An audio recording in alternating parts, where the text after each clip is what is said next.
a la sesión de la mañana, el último día de sesiones de este seminario. La mañana de hoy estará dedicada a 3 conferencias. En la tarde será un ejercicio que harán los expertos en el análisis y comentarios de las conferencias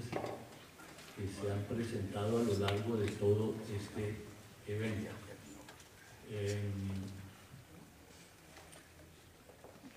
La mañana de hoy, desafortunadamente, la Garúa bogotana se hizo presente, lo que seguramente ha impedido que muchos de los asistentes no nos estén acompañando ahorita. Esperamos que más tarde lleguen y que esto no sea el producto que sufrimos todos de la fatiga de los metales. Pero vamos a dar entonces inicio a la conferencia. La primera conferencia de la mañana está a cargo del profesor Víctor Manuel Uribe Urán, es abogado de la Universidad Externado de Colombia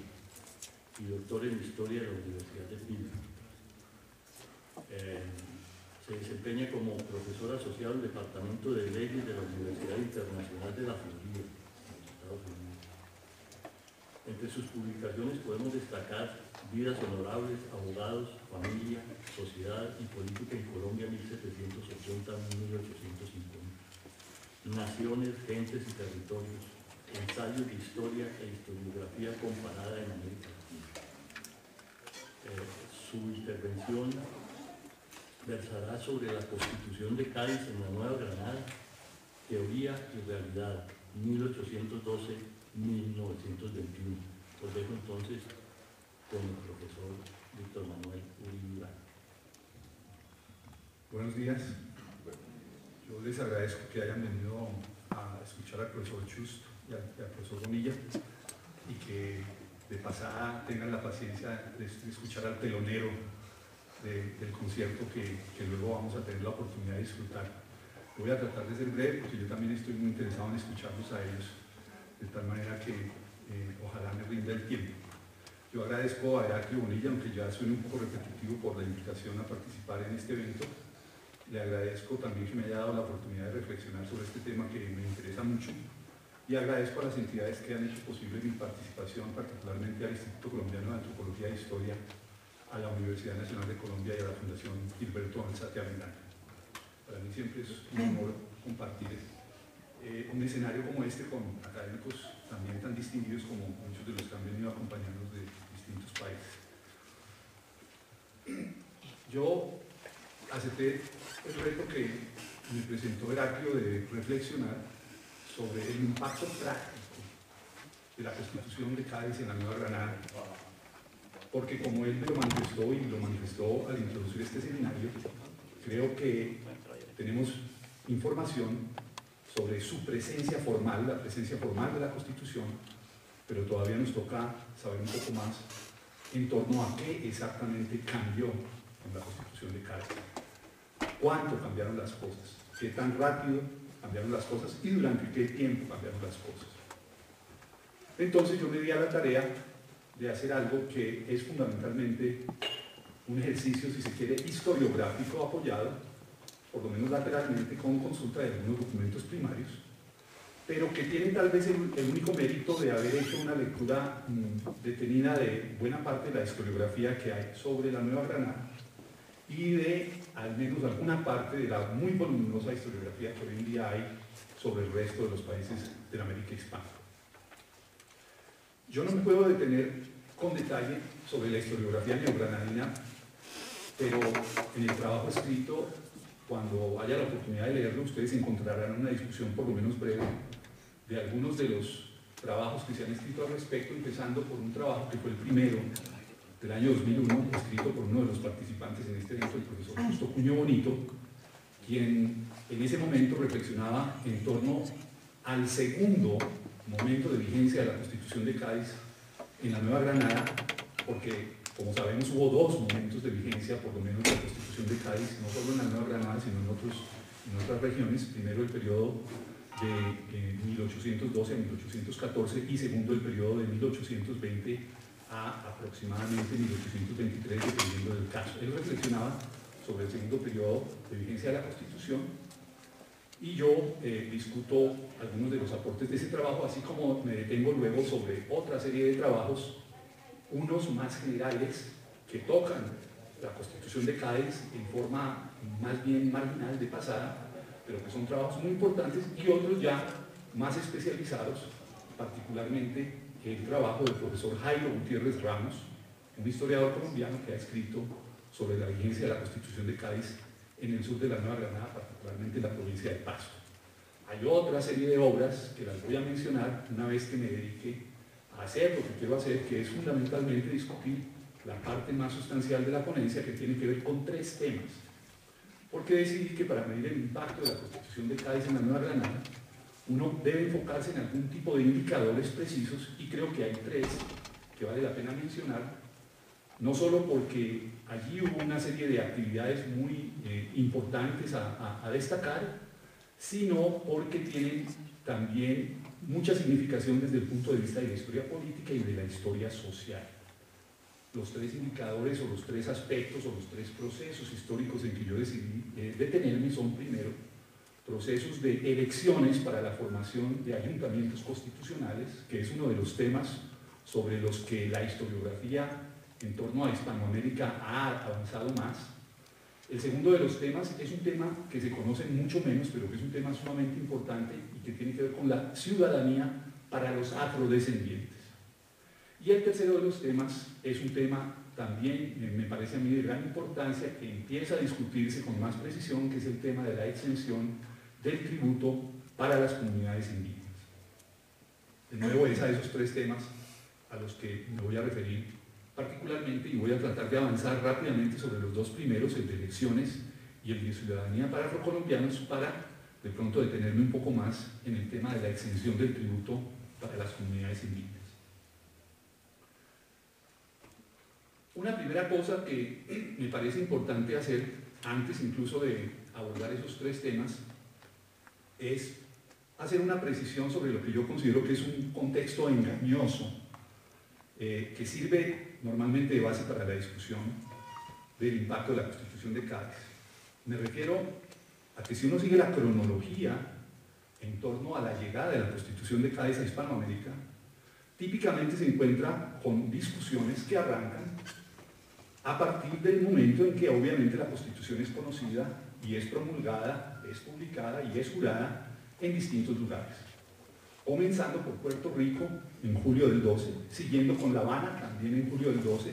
continuando con regiones de la Nueva Granada como Panamá en agosto del 12, siguiendo con otras regiones de la Nueva Granada en septiembre del 12 como Santa Marta,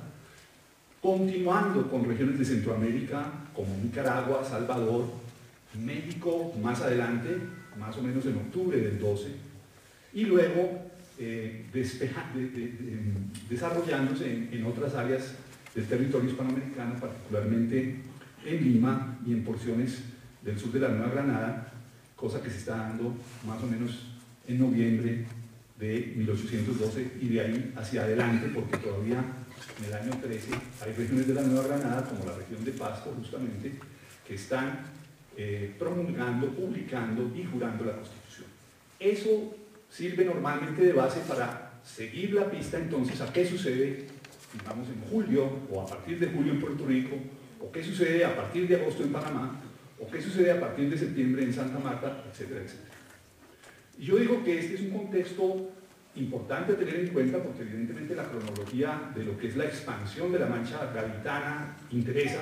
pero es un contexto engañoso porque hay una serie de desarrollos que van muy de la mano de la Constitución de Cádiz, pero que son anteriores a la Constitución de Cádiz, y que es importante tener en cuenta. Algunos de esos desarrollos incluso revierten al año 1809, varios pasan por el año 1810 y otros más tienen que ver con el año 1811, y creo que si uno no se devuelve en el tiempo, hay confusión en el momento en que uno aborda la discusión de lo que pasó con la Constitución de Cádiz. ¿Qué desarrollos es importante tener en cuenta para, de nuevo, hacer un empate con lo que luego sucede a partir de la proclamación de la Constitución de Cádiz? Los desarrollos tienen que ver especialmente con una serie de decretos expedidos por las Cortes de Cádiz, que como todos sabemos están sesionando desde septiembre de 1810, continúan sesionando en forma ordinaria hasta aproximadamente marzo de 1813 y luego sesionan en forma ordinaria hasta mayo de 1814. Entre el año 10 y el año 12, antes de que se expida la Constitución de Cádiz, las Cortes de Cádiz expiden una serie de decretos que incluyen cosas como las siguientes. El 15 de octubre de 1810, de nuevo año y medio, casi año y medio antes de la Constitución de Cádiz,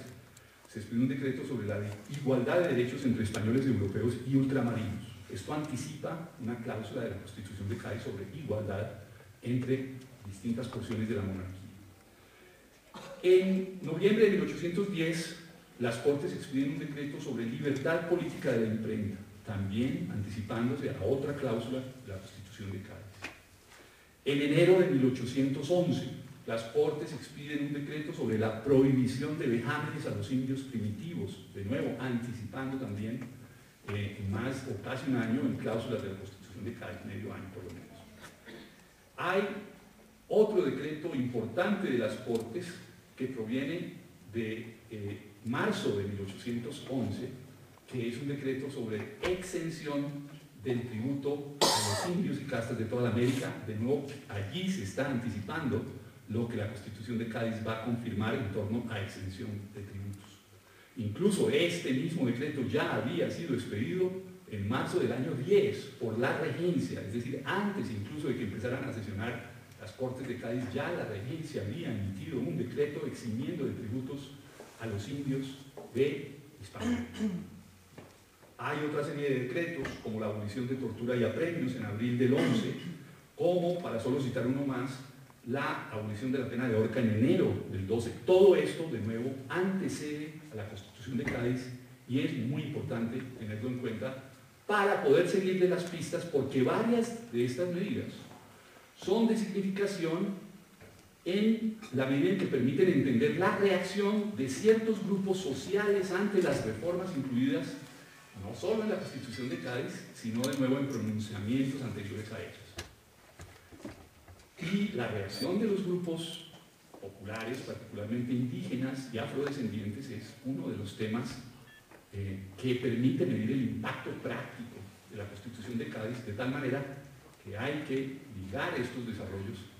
a etapas anteriores a la Constitución de Cádiz. Por ejemplo, vamos a ver cómo las normas sobre el buen tratamiento de indígenas y abolición del tributo son de enorme significación para entender cómo se comportan las comunidades nativas de varias áreas de la Nueva Granada, particularmente Panamá, Pasto, Santa Marta y Río Hacha, que son las áreas donde la Constitución de Cádiz rigió en la Nueva Granada. Más adelante voy a explicar que la dinámica local en varias de estas regiones, que ahora se vienen conociendo un poco más gracias a documentos antes inéditos, viejos trabajos que están recibiendo nuevas lecturas y ensayos recientes sobre el proceso de independencia en el sur de la Nueva Granada, y este proceso, de nuevo, se puede entender mejor si se tienen en cuenta los desarrollos anteriores.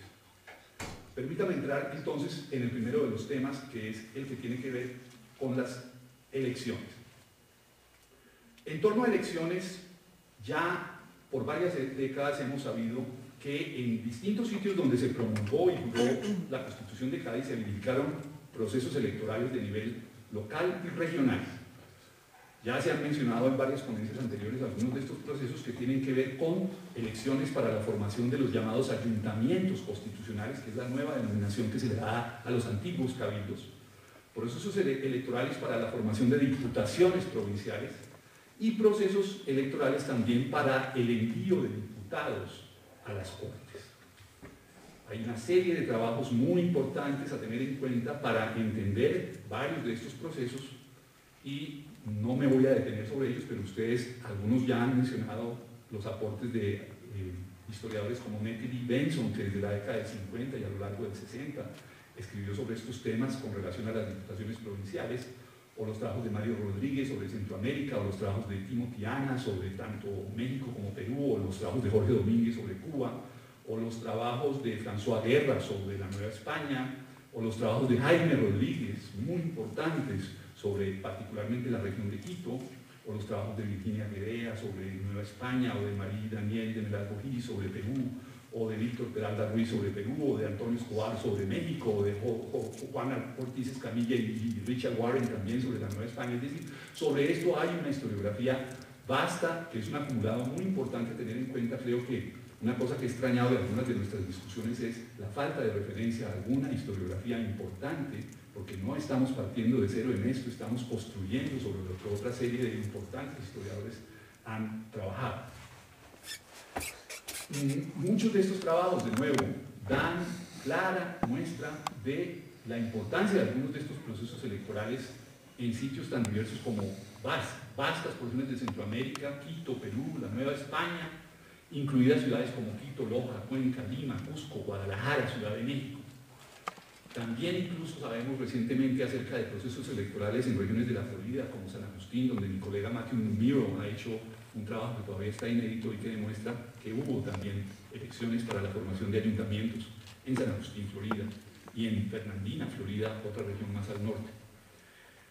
Había ocurrido esto y hay trabajos que lo discuten, por lo menos en forma general, no con tanto detalle como los de Nueva España o Perú, pero había sucedido también esto en Cuba, en Puerto Rico, que permanecieron leales a la corona española, como lo sabemos, y que, dada la ausencia de encarnizadas guerras entre patriotas y realistas, contaron con mayores oportunidades para llevar a cabo reformas institucionales y elecciones cumpliendo con las nuevas disposiciones de la Carta de Cádiz. En Puerto Rico, por ejemplo, se crearon 40 ayuntamientos nuevos, junto a los 5 preexistentes.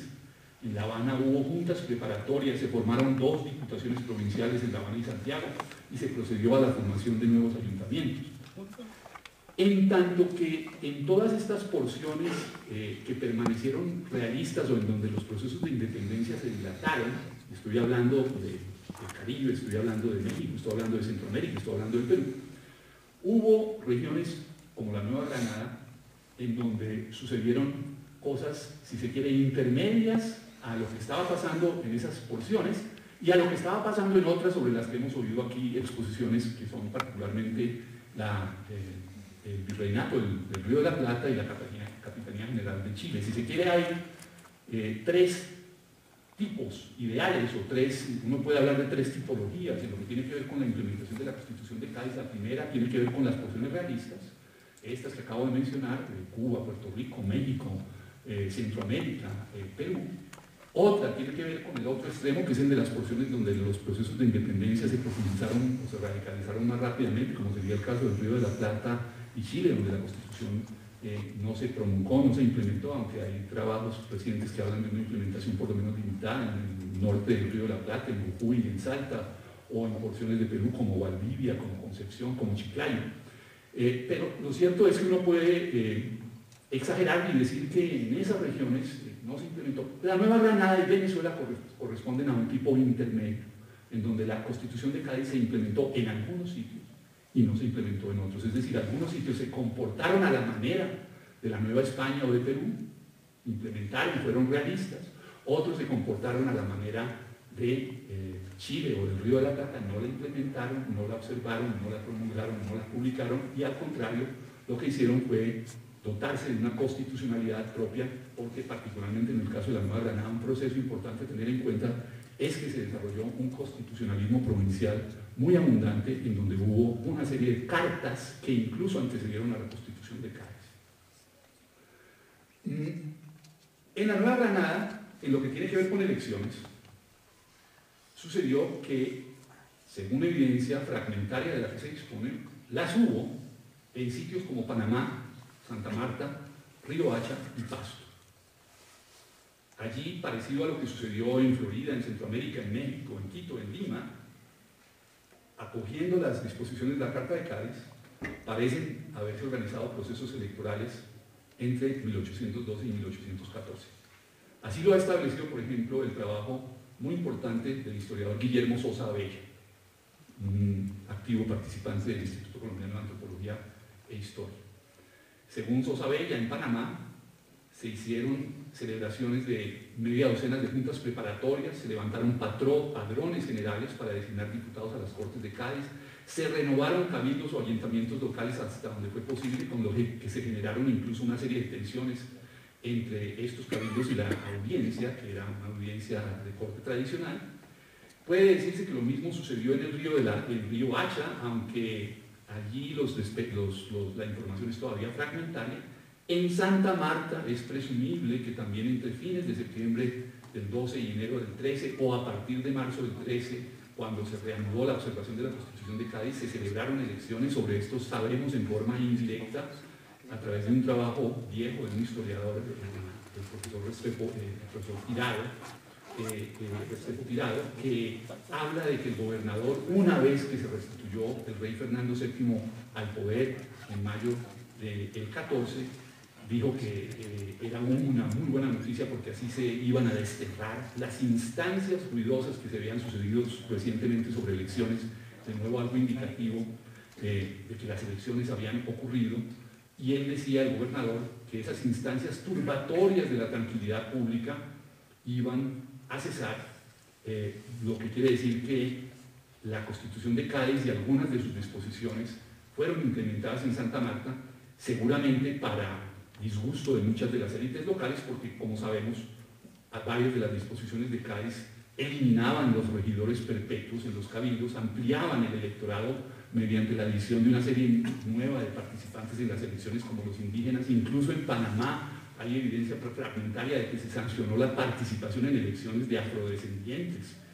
También se multiplicó obviamente el número de cabildos, pues debía instalarse uno en cada lugar de más de 1000 habitantes, incluso aquellos de hasta 200 padres de familia, como lo explicó muy bien la profesora Claudia Aguarisco, cuyo trabajo además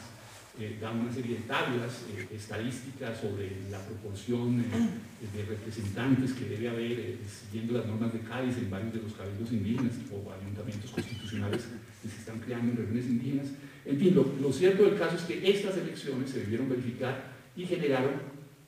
tensiones entre quienes estaban impulsando esos procesos y las autoridades coloniales de corte tradicional. Hay evidencia adicional de la celebración de elecciones para ayuntamientos en sitios como Fonseca, Barrancas, San Juan Bautista del Cesar. Los colombianos que están aquí presentes sabrán que estamos hablando de sitios ubicados en lo que sería hoy en día el departamento del Cesar o la región del Valle del Par. En estos sitios, incluso pequeños, hubo ese tipo de elecciones. Es muy posible que las haya habido en Chiriguaná, donde también se juró, se proclamó la Constitución de Cádiz. Lo cierto del caso es que hay procesos electorales ocurriendo, y esta es una de las consecuencias prácticas de la Constitución de Cádiz. En Pasto, al sur de la Nueva Granada, según lo ha demostrado el trabajo de Jairo Gutiérrez Ramos, igualmente se experimentaron procesos electorales para la formación de un nuevo ayuntamiento constitucional. Es válido entonces presumir que otro tanto haya sucedido en por lo menos varios más de las varias docenas de localidades donde se juró, se proclamó, se celebró la entrada de la Constitución de Cádiz. Por ejemplo, una serie de pueblos indígenas de la provincia de Panamá y de la provincia de Veragua, donde sabemos que hubo ceremonias de celebración de la jura de la Constitución de Cádiz. Ahora bien, también los trabajos de varios de los autores que he citado, tanto colombianos como extranjeros, han demostrado que los procesos electorales en cuestión estuvieron lejos de seguir los parámetros bastante liberales fijados en la Constitución de Cádiz. En Quito, por ejemplo, bajo precedentes sentados por el virrey Abascal, se adoptaron, como lo ha establecido Jaime Rodríguez, medidas pragmáticas para evitar cumplir al pie de la letra varios preceptos de la Constitución considerados políticamente inconvenientes. Por ejemplo, se trató de excluir en la medida de lo posible a los indígenas de participar, catalogándolos como sirvientes indígenas, que estaban, según las normas de la Constitución de Cádiz, excluidos de participar en las elecciones. Sabemos también que las élites de sitios como Loja y Cuenca restringieron el sufragio a sus clientes para garantizar su continuidad en el control de los ayuntamientos. Sabemos por las investigaciones de Gabriela Chiaramonti que sucedió lo mismo en Chiclayo. Hubo exclusiones que no seguían de nuevo las normas estrictamente de la Constitución de Cádiz. En Lima, según lo ha demostrado Daniela Enejaz, también el caciquismo político continuó, y los procesos electorales no democratizaron la formación de ayuntamientos, sino que estuvieron caracterizados por fraude, corrupción y componendas de grupos locales influyentes. En Pasto, sabemos por la investigación de Gutiérrez Ramos que también fue poca la innovación que se verificó en la conformación y manejo del cabildo local, pues según este autor, haciendo uso del clientelismo tradicional, la figura dominante de la élite local, un individuo llamado Tomás de Santa Cruz y Caicedo, manipuló las elecciones para seguir controlando el ayuntamiento. Ejemplos similares pueden citarse respecto a otros lugares, pues es presumible que destronar a los gamonales locales que con sus redes clientelares controlaban los cabildos de distintos sitios no fue cosa que se lograra de la noche a la mañana simplemente por virtud de la expedición de una nueva norma. Así las cosas, es posible que todo haya cambiado para que todo siguiera igual. La implementación práctica estuvo lejos de corresponder a lo que el texto señalaba y pretendía. Pero, hay un pero al pero, aunque los cambios resultantes fueran menores de los esperados, como consecuencia de las medidas adoptadas en Cádiz, hubo una serie de nuevas actitudes dinámicas y prácticas políticas para enfrentar la participación de sectores sociales que antes estaban completamente excluidos. Yo lo digo entre comillas porque sabemos por la investigación de la profesora Guaresco que participaban en las elecciones los indígenas, pero me refiero a que estaban excluidos de cualquier posibilidad de ser considerados como ciudadanos, una nueva categoría que se introducía, y es evidente que esta nueva dinámica política merece gran atención y tiene gran significación, porque así como sabemos que hubo fraude, manipulación, exclusión y restricciones, también sabemos que hubo gente que se rebeló a ser excluida, y Gabriela Charamonte ha demostrado que, por ejemplo, los parroquianos de Guadalupe, en el partido de Lambayeque, en la región de Trujillo, en Perú, convocaron a elecciones, constituyeron un nuevo ayuntamiento contra la voluntad del virrey que quería frenar esos procesos. También Jaime Rodríguez estableció hace más de una década que desde la emisión de la Carta de Cádiz y desde estos procesos electorales que la Carta de Cádiz desató, la condición política de los indígenas se volvió motivo de conflicto, lo que a mí me parece que representó sin duda un avance respecto de su incontestable exclusión durante el pasado, de tal manera que me suena importante seguir la pista de varios de estos procesos electorales, y sobre ellos sabemos que los hubo, pero no sabemos exactamente en qué consistieron. No sabemos quiénes participaron, cuántos participaron, quiénes votaron, quiénes no votaron, cómo se manejaron, cómo se excluyeron. Es decir, no hay todavía, por lo menos en torno a la Nueva Granada, el tipo de información y de investigación histórica que se dispone acerca de la Nueva España o acerca de Perú. En la Nueva España, Richard Warren o Virginia Guerrera, o en Perú, Víctor Peralta Ruiz, han discutido estos procesos en relativo mayor detalle de lo que sabemos en torno a la Nueva Granada. Hay ahí un terreno por recorrer y creo que hay varias tesis de maestría, varias tesis doctorales pendientes de escribirse en torno a muchas de estas elecciones locales, y yo invitaría a estudiantes que están todavía en la búsqueda de temas de investigación a no perder de vista este tipo de procesos. Ahora, sucedió también que hubo una serie de transformaciones importantes en lo que concernía a la ciudadanía para los afrodescendientes. Aunque las Cortes de Cádiz habían tomado la generosa medida de eximir no solo a los indígenas, sino a las castas del pago de tributo, fueron menos generosas en lo que tuvo que ver con conceder ciudadanías a estas últimas, a las castas, especialmente a los afrodescendientes. Marix Arazo ha resumido con agudeza las preocupaciones que motivaron a los diputados españoles en las Cortes de Cádiz a limitar la ciudadanía de los pardos, con lo que se contribuyó a disminuir radicalmente la representación de los americanos en las futuras Cortes, algo que también ya había revelado de tiempo atrás el trabajo del profesor Manuel Chus y también el trabajo de Cesario Armillada, que entiendo es un historiador venezolano.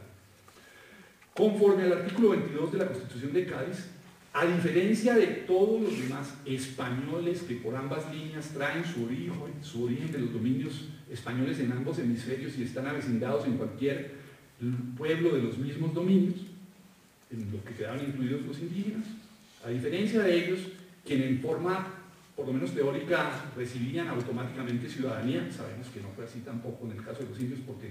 el profesor Bartolomé Clavero en numerosísimos trabajos ha demostrado que los indios, aunque fueron empoderados con ciudadanía a partir de la Carta de Cádiz, estuvieron lejos de ser incluidos en forma masiva mediante una serie de mecanismos y ardides e interpretaciones, pero en teoría por lo menos todos estos sectores estaban empoderados con ciudadanía. A diferencia de ellos,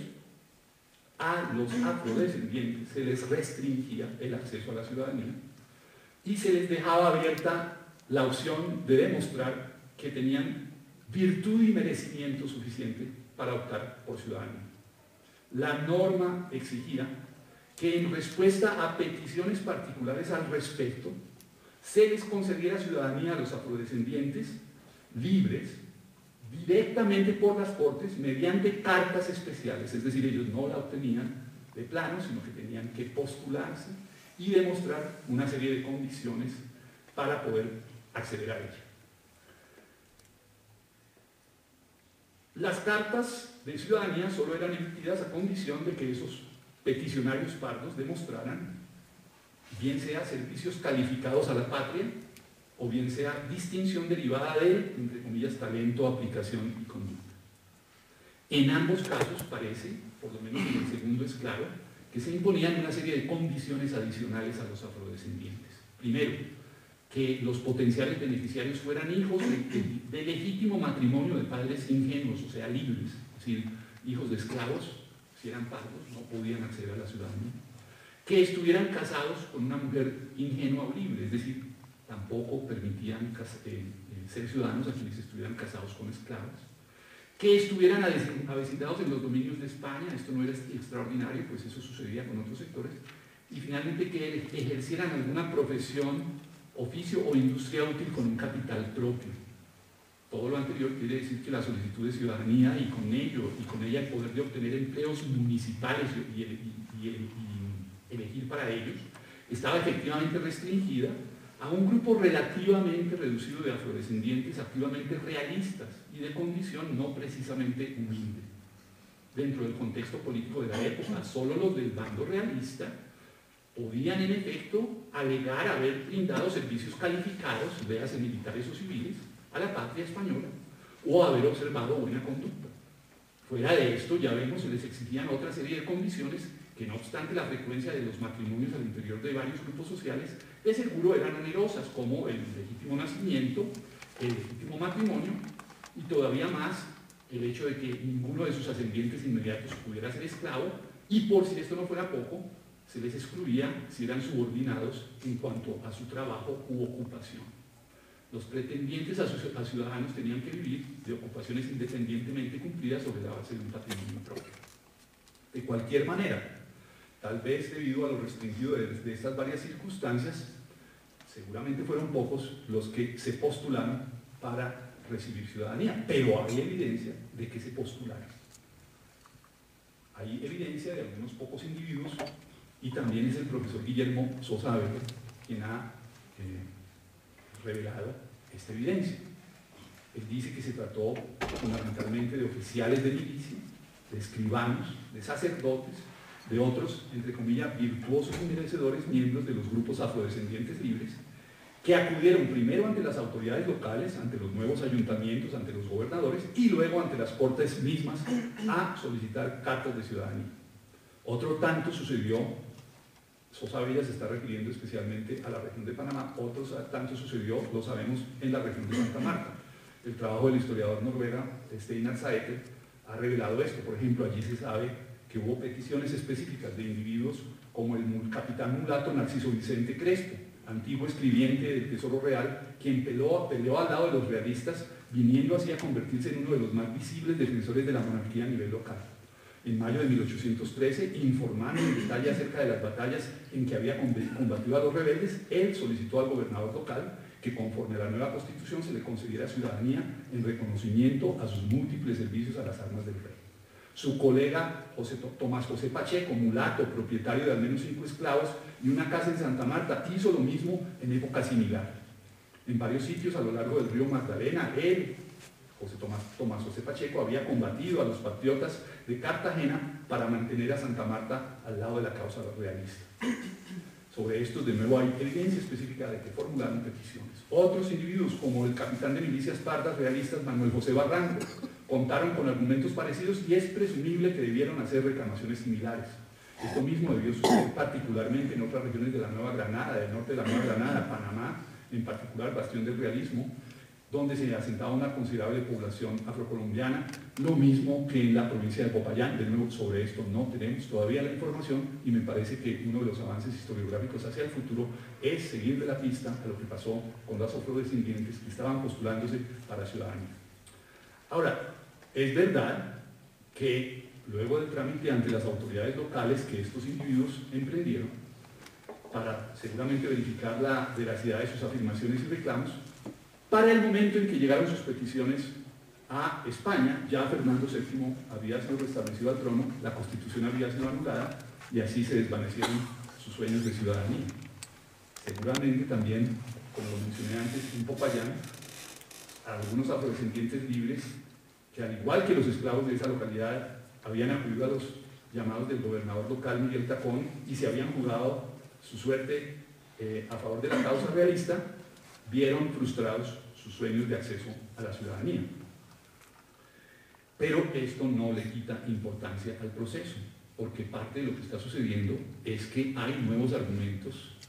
nuevas pretensiones políticas de parte de sectores que aprovechan los espacios que se van abriendo y que se movilizan para tratar de obtener concesiones importantes, en este caso, ser elevados a la categoría de ciudadanos y con ello poder acceder a puestos, poder acceder a la capacidad de participar en elecciones.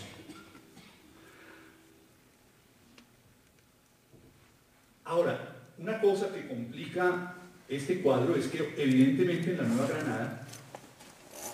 las instituciones desarrolladas por los grupos insurgentes en regiones que estaban bajo control de los insurgentes, a diferencia de Santa Marta, Panamá, Riohacha, Pasto, esas instituciones, plasmadas en constituciones provinciales, ya eran más generosas con los afrodescendientes en términos de su acceso a la ciudadanía. Allí se les daba acceso de plano a la ciudadanía a los afrodescendientes libres. De tal manera que uno se puede imaginar que varios afrodescendientes libres hubieran optado por hacerse el lado insurgente, al lado patriota, en vez de hacerse el lado realista. Los debió haber de lado y lado, y sabemos que los hubo, por ejemplo, en Cartagena. Pedro Romero fue uno de los líderes de los movimientos de independencia en Cartagena, un mulato rico, y hay otra serie de información acerca de ellos, particularmente proveniente del trabajo muy pionero del profesor Alfonso Munera Caballo. De tal manera que una cosa que todavía falta por discutir es, digamos, la lógica de la acción colectiva de los afrodescendientes. ¿Por qué en unas regiones decidieron afiliarse al Partido del Rey y por qué en otras regiones optaron por luchar con los insurgentes? Sabemos de nuevo que hubo desarrollos de lado y lado. Por ahora yo me limito a interpretar que quienes estaban del lado del Partido del Rey a lo mejor consideraban que esta era una causa más legítima y que era simplemente darle continuidad a la lealtad que siempre le habían prestado a su señor tradicional, que era el rey, en tanto que otros se radicalizaron en regiones como Cartagena o en regiones como Monpós y decidieron jugarse su suerte con los independentistas, de tal manera que hay un terreno también por discutir, pero me parece suficientemente importante la evidencia que existe, al menos fragmentaria, de los esfuerzos que los afrodescendientes emprenden para ganar ciudadanía. Va a ser difícil saber por qué, por ejemplo, los independentistas, los patriotas, los insurgentes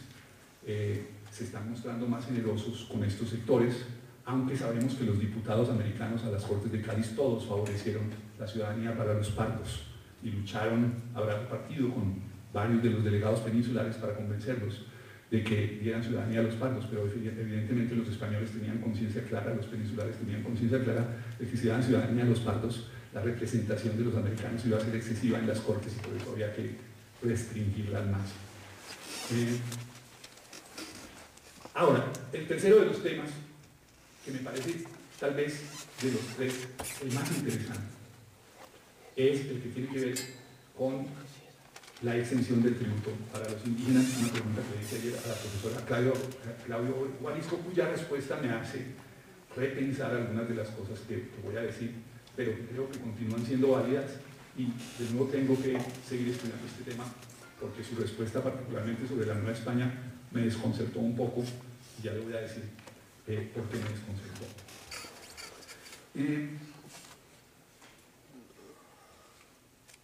La historiografía y documentos que se tienen al respecto sugieren inequívocamente que las disposiciones de la Carta de Cádiz y la Constitución misma, de las Cortes de Cádiz y la Constitución misma, fueron activamente utilizadas por los líderes del bando realista y las masas nativas mismas para promover su causa e intereses respectivos. Hay evidencia también de que los insurgentes actuaron de conformidad, es decir, aquí lo que se generó fue una especie de competencia por la exención del tributo, porque se sabía que con esto se podía ganar la lealtad de los grupos indígenas. Esto fue una estrategia claramente política, militar, para movilizar a los indígenas, bien sea del lado realista o del lado insurgente. Para entender esta dinámica, ya digo, hay que irse hacia atrás en el tiempo, porque esto empieza mucho antes de la Constitución de Cádiz, mucho antes de las Cortes de Cádiz. Por ejemplo, en el año 1809,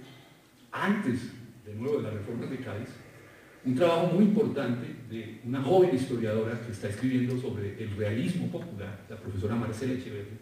de uno de los campus de la Universidad de CUNY, en Staten Island, en Nueva York, ha establecido que en agosto de 1809, para lograr la conscripción de los indígenas de la región de Pasto y así asegurar la derrota de los rebeldes de Quito, desde agosto del año 9, el gobernador Miguel Tacón y Rosique, que ayer lo hemos mencionado en la ponencia del profesor Eduardo Torres Cuevas, porque Tacón y Rosique luego fue designado años después, una década después, gobernador de la Capitanía General de Cuba, y seguiría teniendo un protagonismo importante en el proceso político de la época. Pero en agosto de 1809, Tacón y Rosique les ofreció a los indígenas de Pasto una reducción de una tercera parte del tributo que pagaban, para poderlos movilizar en favor de la causa del rey, que se enlistaran en los ejércitos, que combatieran a los rebeldes de Quito y que permitieran derrotar esos movimientos autonomistas. Si bien es cierto que con activo apoyo de caciques locales interesados en que no se redujeran las contribuciones que ellos eran encargados de recolectar entre los indios ordinarios de sus varias comunidades, en la práctica Tacón parece haber evadido su concesión de exención del tributo. De esto habló la profesora Guarisco ayer. Evidentemente los caciques de la región del sur no tenían interés en que se redujeran los tributos, porque parte de ello era lo que generaba su poder al interior de las comunidades indígenas, así lo entendí, y creo que eso es lo que se verifica en el lado de Pasto. A pesar de la evasión, a pesar de los esfuerzos de los caciques, a pesar de nuevo de las estrategias del gobernador local, la exención del tributo se volvió un caballo de batalla central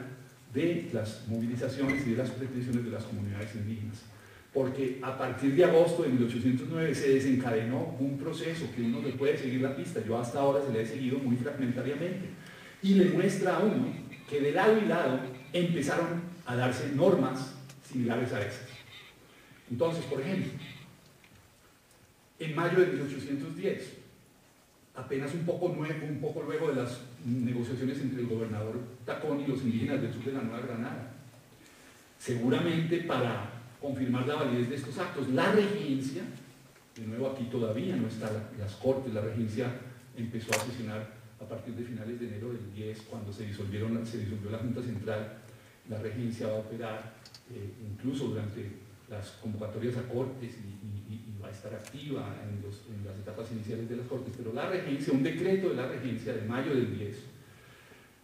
vino a confirmar, para confirmar la validez de esos actos, emitió un decreto eximiendo del tributo a los indígenas. Tal decreto fue efectivamente puesto en práctica en la Nueva España por el virrey Francisco Javier Venegas, como parte de lo que por lo menos el profesor Chust había explicado en el año 95, era una estrategia del virrey local para neutralizar el movimiento insurgente del padre Miguel Leal. Esto es lo que me desconcertó de la respuesta, porque su respuesta era que el tributo no tenía gran significación allí, pero se está introduciendo un decreto que parece generar una dinámica militar que neutraliza los movimientos de Hidalgo, de tal manera que yo entendía que algo tenía de importancia la exención del tributo, por lo menos en ese artículo del año 95 del profesor Chust entendí que argumentaba que era una estrategia importante del virrey Vanegas para contener la movilización indígena del lado de Hidalgo. Los realistas entonces estaban haciendo esto, tratando de movilizar a los indígenas a través de la exención del tributo, pero los autonomistas neogranadinos no permanecieron pasivos. Por ejemplo, Jairo Gutiérrez Ramos ha demostrado recientemente que en septiembre, perdónenme, incluso antes de esto, en julio de 1810, la Junta del Socorro, una junta autonomista, considera como uno de los 6 puntos de gobierno la exención del tributo a los indígenas en la región del Socorro en julio. Aquí son los patriotas los que están tratando de atraer a los indígenas para que se movilicen a favor de la causa insurgente. En septiembre hace lo mismo la Junta de Santa Fe de Bogotá, emite un bando decretando la abolición del tributo indígena. Este decreto fue efectivamente leído en varios pueblos de la jurisdicción de la Junta y hay evidencia, al menos fragmentaria, de que los nativos se apoyaron activamente en él para reclamar sus derechos. Del lado realista, nuevamente había reacciones. Las Cortes mismas emitieron un decreto en enero del 11 sobre buen tratamiento de los indios y en marzo del 11 extendiendo la exención del tributo que se había concedido a los indios de la Nueva España. Este decreto fue copiado de las Cortes de la antigua medida de la regencia y de nuevo lo que se trataba era de movilizar a los indígenas a favor de la causa del rey. Se sabe que estas decisiones de las Cortes fueron conocidas en la región de Santa Marta por lo menos a mediados de 1811 y se sabe que los indígenas de allí activamente se movilizaron para que se guardasen sus privilegios a los indios y se les eximiera de todo tributo, palabras textuales de documentos de la época. Se conoce incluso que en Santa Marta la decretada suspensión del tributo requirió que con aprobación del teniente coronel Tomás de Acosta y Hurtado Mendoza, gobernador colonial recientemente designado por las autoridades reales, los estipendios de los curas que antes se pagaban con dinero del tributo indígena fueran cancelados con otros fondos del Tesoro Real, algo que fue luego discutido y aprobado por las Cortes. Es decir, ahí están pasando cosas, esto no es un mero formalismo, esto es algo que desencadena procesos del nivel local. Es claro entonces que las comunidades indígenas de Santa Marta, que sin duda pudieron saber con facilidad lo que se había negociado en agosto del 9 con los nativos de Pasto, o que sin duda estaban al tanto de los eventos de Socorro, o que sin duda estaban al tanto de los eventos de Santa Fe, capital del virreinato, fueron conocedoras de las nuevas y ventajosas novedades fiscales que por lo menos desde mediados del 11 de nuevo los pusieron en movilización. Por ello es muy posible que, como claramente lo estableció Steinar Saeter, las circunstancias de esas regiones, de la política local de esas regiones, tengan en algo que ver al menos con la exención del tributo. Sabemos que indios tributarios de una serie de aldeas de la región de Santa Marta, como Mamatoco, Bondá, Tacanga, Mazinga, Gaya, habían estado acostumbrados al pago de un tributo anual de 4 pesos en moneda o en especie y cerraron filas con el bando realista, viendo con muy buenos ojos las nuevas disposiciones tributarias. Otro tanto sucedió con comunidades tributarias a lo largo del río Magdalena y en San Juan de Ciénaga. Igual pasó con los indígenas guajiros, aunque el caso de los indígenas guajiros en la región de Riohacha es un caso muy peculiar que todavía requiere mayor investigación, porque los indígenas guajiros no eran tributarios y mantenían una ambivalente relación con la sociedad hispánica, pero de alguna manera se movilizaron por la misma época en favor de la causa del rey. De nuevo, este es un caso muy atípico que me parece que requiere mayor investigación. El bando patriota seguía actuando también para ganarse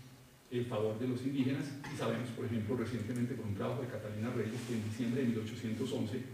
el Estado de Antioquia, que estaba a punto de emitir una nueva constitución provincial, relevó a los indios del tributo y los declaró ciudadanos, de tal manera que aquí se estaba ganando la adhesión de los indígenas. Pero también sabemos algo muy interesante, y es que los indígenas no estaban muy contentos con las exenciones que les concedían los insurgentes, porque venían juntas con una serie de nuevas cargas tributarias de carácter republicano. Ellos sabían que si aceptaban la exención de los patriotas, les tocaba como condición cancelar tributos atrasados, les tocaba pagar por cuenta propia los servicios de los curas,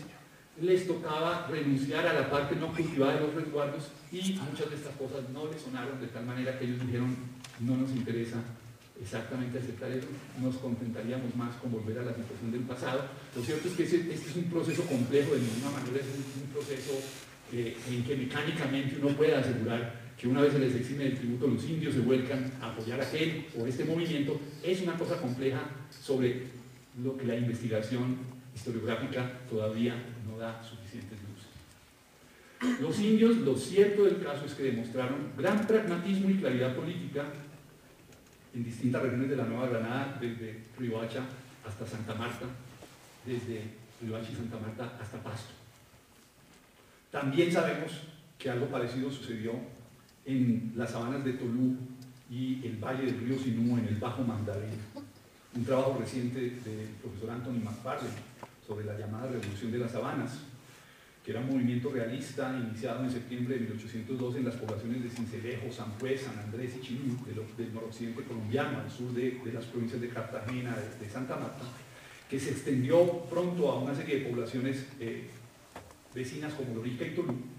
Ese trabajo confirma que tanto los libres de todos los colores como especialmente las comunidades indígenas de aquellas regiones se movilizaron en favor de la causa del rey. Este alzamiento tenía que ver con apoyar a Santa Marta y neutralizar la provincia insurgente de Cartagena. Sabemos que ese movimiento vino a ocurrir en septiembre del 12 por la misma época en que se estaba proclamando la Constitución de Cádiz en Santa Marta, y yo me atrevo a asegurar que debía haber alguna asociación entre esos desarrollos de la proclamación de la Constitución de Cádiz y la reacción de varias de estas comunidades indígenas. McFarlane se apoya en un documento muy interesante que es la crónica de un cura insurgente, Fray Joaquín Escobar, y se apoya también en padrones de la población indígena de varias de estas regiones, demostrando que especialmente en San Andrés y Sintú, que eran mayoritariamente indígenas, fueron los más activos en movilizarse en favor de la causa realista.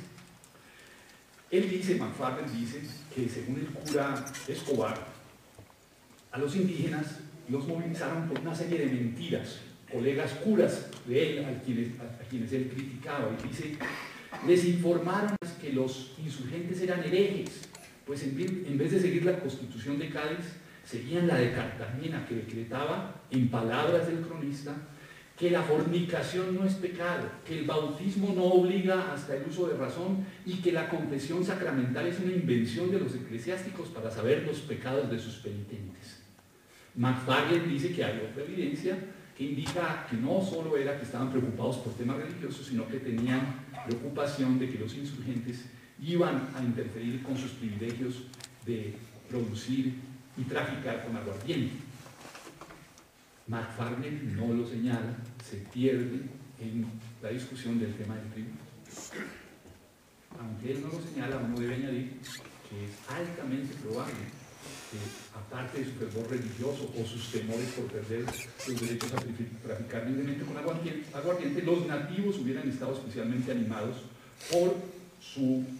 interés en continuar defendiendo, como sabemos que lo venían haciendo de tiempo atrás varios pueblos indígenas de la vecina provincia de Santa Marta, las exenciones tributarias decretadas en 1811 por las Cortes y sancionadas en forma definitiva por la Carta de Cádiz del año 12. Esto se desprende comparativamente, de nuevo, de la experiencia de los indios de Pasto, también examinada en otro trabajo por Marcela Echeverri, que le sigue la pista a lo que está sucediendo en el año 11 y 12. Y luego sabemos que hay otra evidencia de que está pasando lo mismo en el año 14 y en el año 16, cuando los indígenas de la provincia de Pasto siguen negociando con las autoridades locales que se les exima del tributo, incluso hasta la llegada de Murillo en octubre del 16.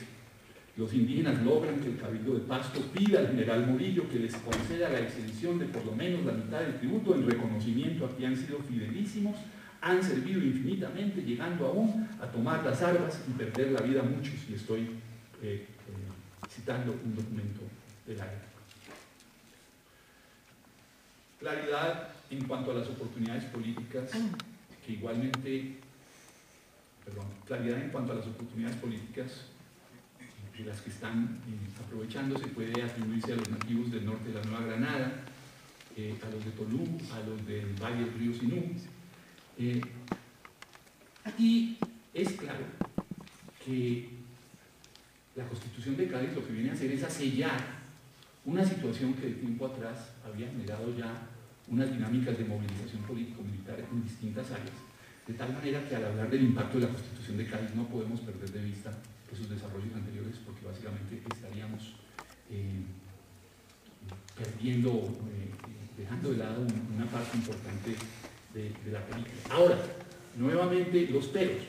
El hecho de que se les haya, entre comillas, eximido el tributo no quiere decir que eso sí pasó en la práctica. Ya sabemos, lo mencioné, que el gobernador Taconegro sí que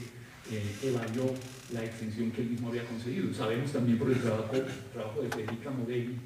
que el presidente Tito Toribio Montes evadió también la decretada abolición del tributo. Es posible entonces que, como solía suceder bajo el antiguo régimen, las leyes se obedecieran pero no se cumplieran. De cualquier forma, al plantear cambios en el régimen tributario de las poblaciones nativas, la Constitución de Cádiz indudablemente alteró las condiciones de la política local, regional y extracontinental, y su impacto, independientemente de qué tan fiel fuera su observancia, es palpable en el accionar político de los distintos actores de la época: indígenas, funcionarios coloniales, instituciones y grupos patriotas. Y permítanme concluir, porque creo que ya el tiempo se me acabó. Aunque la vigencia de la Constitución de Cádiz fue bastante parcial, abarcando, como lo mencioné, tan solo aquellas regiones que se mantuvieron bajo el control de grupos leales a la corona, en particular Panamá, Riohacha, Santa Marta y parte de la provincia de Popayán, especialmente la región de Pasto, puede sostenerse que la Constitución de Cádiz tuvo un importante impacto en el antiguo virreinato de la Nueva Granada. Se trató no meramente de un impacto simbólico, sino también de carácter político y militar. Si bien resta bastante por saber al respecto, de lo expuesto se deduce que el ingreso de la Constitución de Cádiz desató en primer lugar procesos de reorganización de los ayuntamientos existentes y también dio origen a nuevos ayuntamientos en sitios que antes no estaban autorizados a tenerlos. Esto aparentemente implicó la realización de procesos electorales de mayor o menor escala y al parecer con alguna participación de grupos sociales antes marginados y ahora reconocidos como titulares de derechos ciudadanos. A pesar de las ricas investigaciones que a este respecto existen sobre los casos de México, Perú y Quito, es relativamente poco todavía lo que se sabe en torno a la Nueva Granada. La dinámica precisa, el alcance y el grado de participación popular en esos procesos electorales de nivel local y la identidad social de los votantes son aún bastante desconocidos. Aún en el caso de que efectivamente varios de dichos procesos electorales se hubieran adelantado, como es perfectamente factible que haya sucedido a juzgar por lo que se sabe sobre casos comparables, hay alguna evidencia fragmentaria acerca de lo limitado de la reconfiguración que a partir de ello sufrieron los cabildos o ayuntamientos de aquellas poblaciones que por llegar a 1000 almas debían establecer tales entidades según el artículo 310 de la Constitución. El impacto, pues, fue limitado y de corto plazo. En verdad, a la postre, los cabildos no parecen haber sido verdaderamente democratizados y además, a pesar de los esfuerzos por liberalizar la política local, resultó imposible reconstruir en forma efectiva la legitimidad de la monarquía, que era lo que la Constitución de Cádiz se proponía en última lograr. De cualquier manera, aunque puedan no haberse experimentado cambios estructurales, su vigencia de corto plazo contribuyó a desordenar la rutina de la política local, generando una por lo menos mínima dispersión del poder. Su significación coyuntural merece por ello mayor atención de la que hasta ahora se le ha dado por parte de quienes se interesan en la historia de la cultura y las prácticas políticas en la Nueva Granada. En segundo lugar, es además bastante probable el conocimiento de las disposiciones acerca de los derechos de ciudadanía en la Constitución del 12 haya incidido en la estrategia política de otros actores históricos. Hay evidencia de que entre algunos pardos del norte de la Nueva Granada, aunque fuera en forma limitada, la Carta de Cádiz produjo expectativas de superar su tradicional exclusión de la posibilidad de ser considerados ciudadanos y así poder no solo votar, sino también acceder a cargos y honores públicos. Por supuesto, debe reconocerse que no debió ser la Constitución el factor exclusivo o determinante del realismo de algunos pardos, pues muchos otros, por ejemplo los de Cartagena, se identificaron con las más ventajosas disposiciones de las constituciones insurgentes. Es posible que el atractivo para aquellos pardos realistas consistiera en que al tiempo que podían derivar beneficios tangibles de dicha lealtad, se sentían afiliados a una causa legítima, la causa del rey, su señor y referente tradicional. Al igual que en el caso de las elecciones locales, queda todavía mucho por saber al respecto. Será particularmente importante desentrañar por qué a algunos les resultó más atractivo aceptar las limitaciones de los derechos conferidos por la Carta Gaditana que sumarse a las más amplias ventajas derivadas de constituciones insurgentes como la de Tunja del 11, la de Cartagena del 12, la de Antioquia del 12, la de Popayán del 14. Hay una docena de constituciones provinciales que son mucho más generosas en esos temas. Finalmente, es claro que el tributo indígena se convirtió en un tema de constante regateo o puja entre los distintos actores del periodo. Si bien es cierto que dicho asunto no se originó con la Carta de Cádiz, sino que tuvo antecedentes que en la Nueva Granada se remontan a la segunda mitad del año 9,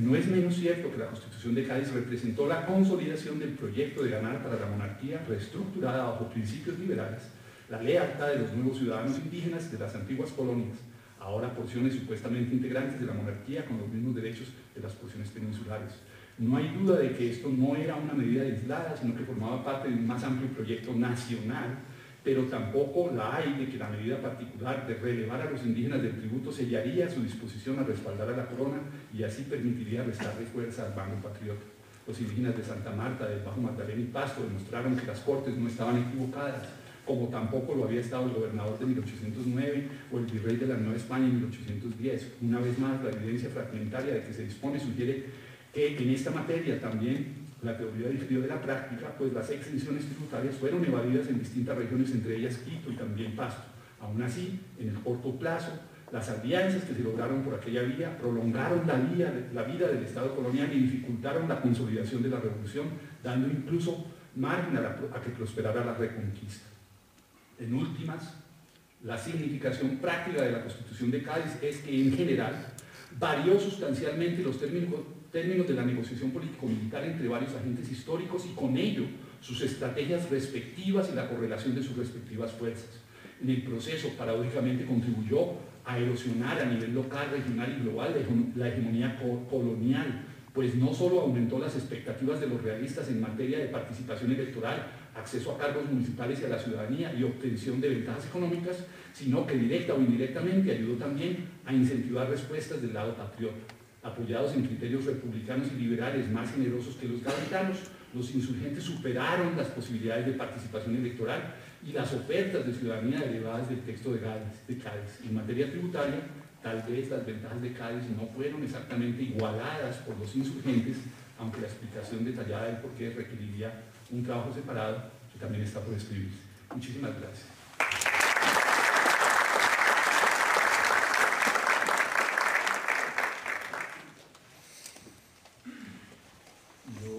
Profesor, yo voy a apelar a su doble condición de abogado e historiador frente a la aplicación de la Constitución de Cádiz, de los decretos de las Cortes, en las regiones donde se juró y en las regiones donde se aplicó, así sea parcialmente. ¿Qué tanto impacto tuvieron eso que la sabiduría popular denomina como que echa la ley, echa la trampa, y que en la colonia se denominaba como la ley se obedece pero no se cumple? Sí, yo creo que eso fue parte de lo que traté de sugerir en cada uno de los temas. Elecciones se supone que debía haber habido siguiendo unas pautas bastante generosas,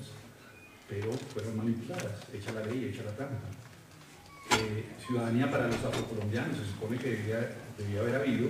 pero el proceso fue dilatado, y fue dilatado porque había que hacer trámites locales y trámites en Cádiz, y al final terminó siendo nula la posibilidad. Y en el caso de los tributos, ya lo mencioné, hubo evasión del tributo. Se trató, si se quiere, como de una especie de carnada para que se movilizaran, pero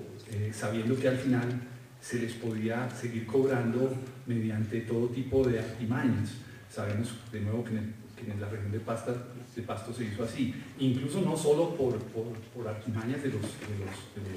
funcionarios coloniales, sino por el empeño de varios indígenas, los caciques. Los caciques no querían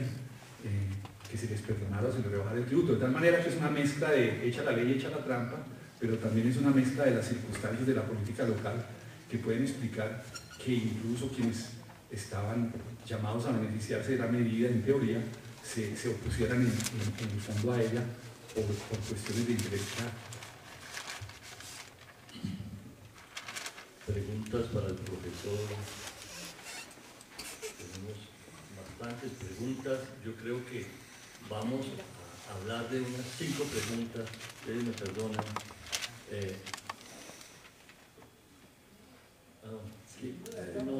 No sé quién levantó la mano primero. Soy arbitrario, entonces no sé. Don Víctor, digamos, mi pregunta, haciendo énfasis en no editorializar las preguntas, es un poco el hecho de que usted plantee que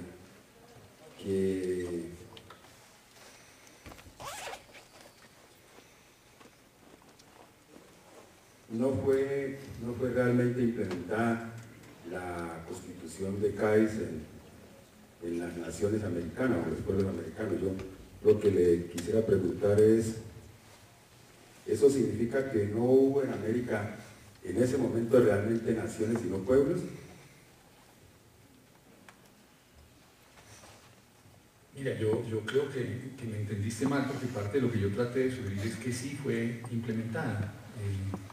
con limitaciones y con altibajos. Lo que quise tratar de sugerir es que no se trató de un documento que se quedó en la letra o en el papel, sino que dio origen a una serie de dinámicas de la política local muy concretas,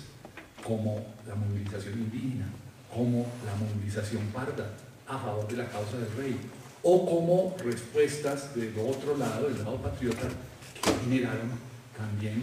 otra serie de medidas institucionales, de reformas institucionales y de movilizaciones, de tal manera que lo que quiero es como precisar que lo que traté de sugerir es que sí hubo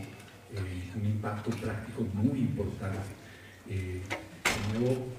el problema es que no sabemos mucho sobre la filigrana y se requerirían investigaciones tan detalladas como las de la profesora Guarisco para poder entender cómo es que se está cómo es que está operando la política local, por ejemplo, del lado de los indígenas. Yo creo que ese tipo de investigaciones antropológicas todavía estamos lejos de lograr que se adelanten en casos como el de la Nueva Granada, y sería maravilloso que estudiantes tanto de antropología como de historia lo pudieran hacer, pero simplemente quería precisarte eso fue lo que yo traté de sugerir. Yo le voy a pedir a las personas que están entregando los micrófonos que por favor esperen la indicación de la mesa a quién se le entrega el micrófono. Porque estamos hay muchas preguntas, tenemos que hacer un reparto equilibrado dentro de lo posible, entonces por favor esperen allá el profesor, las profesoras, el profesor Heraclio Bonilla, entonces en ese orden aquí vamos a entregar el micrófono, por favor, no sé quién lo tiene. Un estudiante. Un estudiante, bueno, ya que está en posesión del...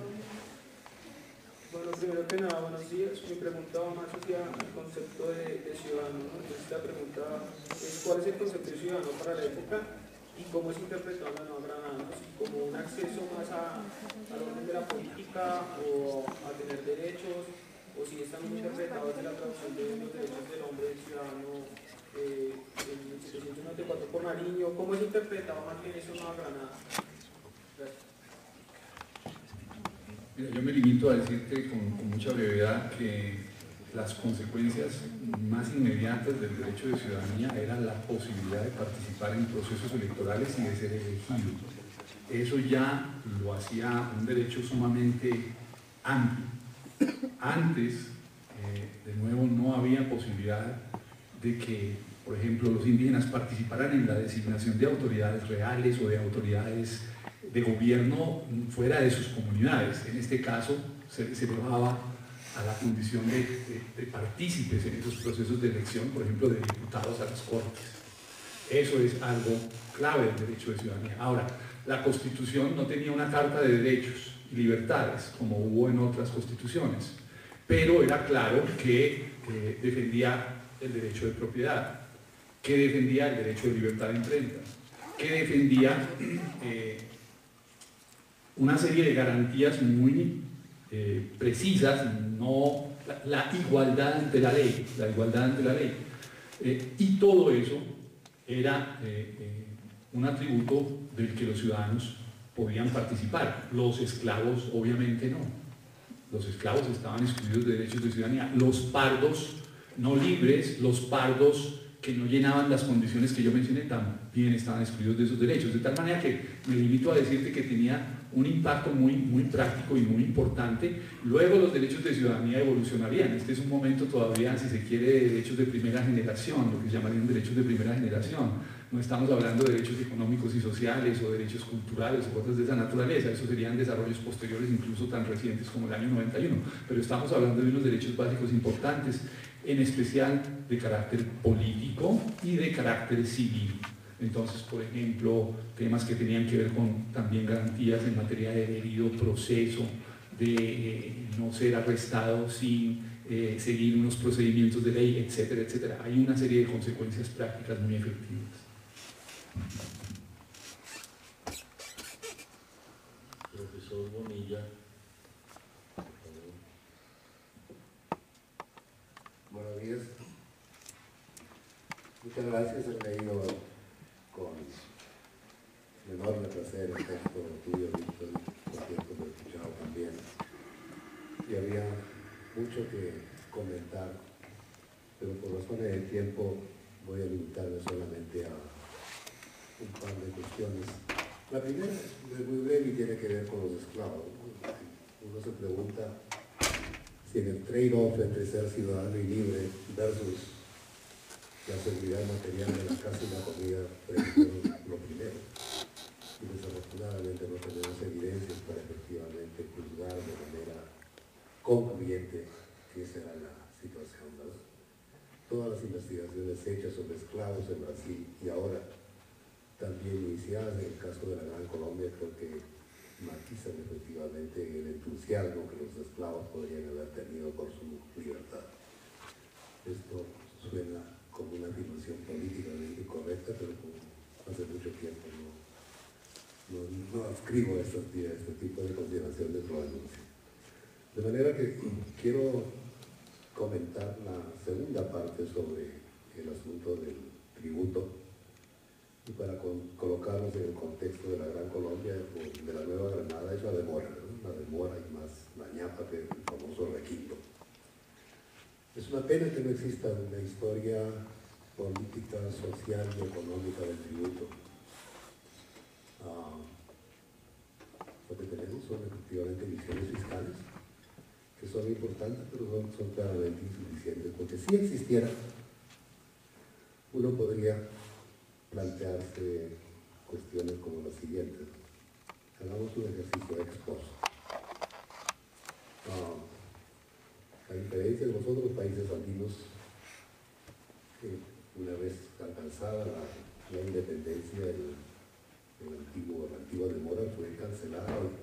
y si no fue cancelada fue confundida con la tributación general. Ahora, uno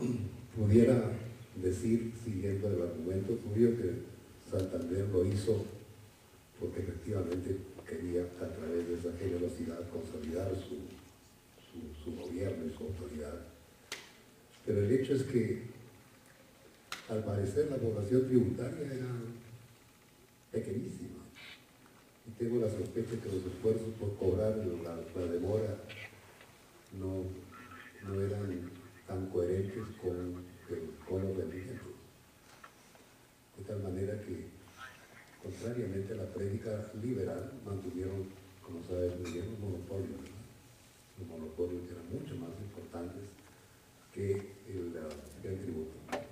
Porque además, el problema del tributo en el caso del nuevo reino, y lo sabes muy bien, es muy complicado. Es decir, el tributo eran mantas. Y cuando no eran mantas, eran gallinas. Uno tiene la impresión de que el nuevo reino era un inmenso gallinero, porque uno no sabe efectivamente de dónde salían tantas gallinas. De tal manera que en ese contexto no sé muy bien qué es lo que pudo haber significado la reducción o la generosidad de uno u otro bando para reducirles el tributo. Y a eso se añade otro problema complementario, que son los famosos rezagos. Yo pasé muchos años de mi vida antes de dedicarme a mi centenario a contar pesitos ahí, caja por caja, y entonces tengo una pequeña experiencia en este tipo de procedimientos. Había un problema de los rezagos y el monto de los rezagos, es decir, lo que no pagaban era muy grande.